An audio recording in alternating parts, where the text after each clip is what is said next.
We have come very far with the use of stimulation to restore walking after spinal cord injury. But we know that a complete solution will require regrowing the injured spinal cord. So 5 years ago, we uncovered the fundamental requirements to regrow axons across complete spinal cord injury. In contrast to what we thought would occur, none of the animals recovered the ability to walk. So in this study, we took this concept one step further and uncovered a fundamental requirement to achieve restoration of neurological function.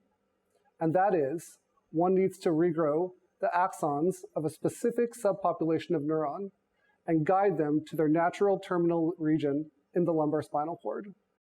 So if we need to regrow a specific kind of neuron to a specific place, how do we know which neuron to grow and where to grow it to? So to answer that question, we turn to nature.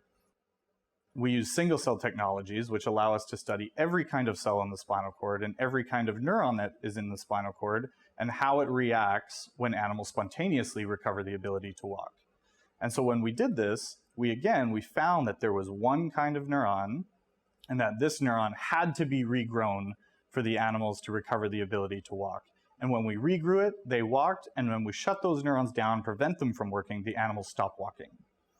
We used a cocktail of growth factors that we upregulated using a gene therapy approach. And importantly, we used these growth factors to guide the axons all the way down into the lumbar spinal cord where they need to be. And when this occurs, it's possible to improve recovery after complete paralysis. There are many obstacles to translate this regenerative approach into a gene therapy that can be applied in humans. But we have already initiated the development of such technology with the ultimate goal to combine gene therapies with spinal cord stimulation in order to maximize the recovery of function after spinal cord injury.